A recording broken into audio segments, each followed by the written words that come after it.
Hello, hello, this is Kaylee from KD Percussion, and today I wanted to talk to you about drumstick grip.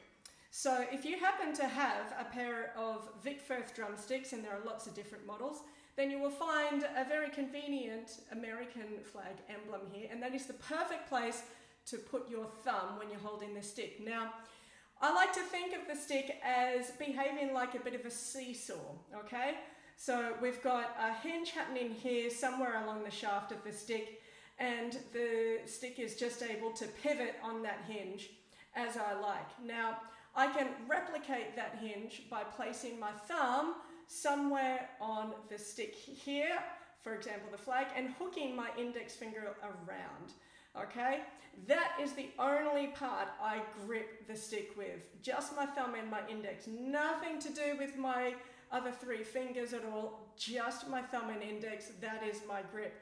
Now, if you don't have an American flag or a spot to place your thumb on the stick, another good way to figure it out is having about that much coming out behind your pink here at the back end of the stick. Now, if I know my fast foods, I say that's about the size of a chicken nugget, or maybe a Mars bar fun size, yeah. Something like that. Anyway, so a couple of inches or so. I want my pivot point, okay, between my thumb and index finger to be exactly aligned like that, okay? We don't want the thumb creeping up along the stick like this. That means that's a crooked pivot point, therefore a crooked seesaw hinge, which means children fall off the seesaw and hurt themselves, and that's definitely what we don't want. So bring your thumb back in line with the index finger, and we also don't want to point the index finger out, otherwise we lose our grip. So keep that index finger nice and tightly curled, then you're going to have a really nice secure pivot point grip.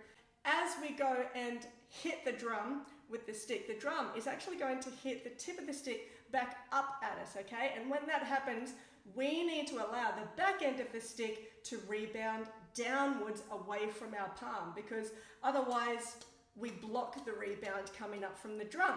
And the whole idea is that we're working with the rebound from the drum to help us play each of our notes, and that's going to be a really efficient way to play, and it's going to allow you to play a lot faster too. So throw the stick onto the drum, allow the drum to hit the tip of the stick back up at you, and you allow that to happen by letting go of the stick at the back and allowing it to fall away from your palm. And we also want to make sure that we're flicking the wrist up at the same speed as the rebound. Otherwise, we're not going to be working with the natural energy coming back at us from the drum.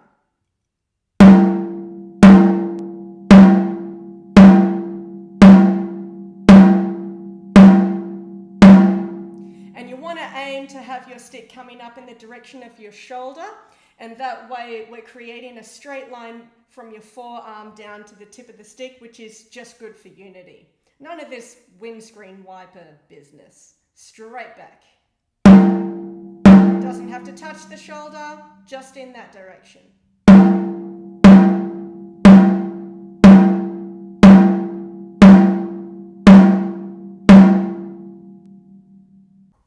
So, let us know if you have any questions, and stay tuned for more videos.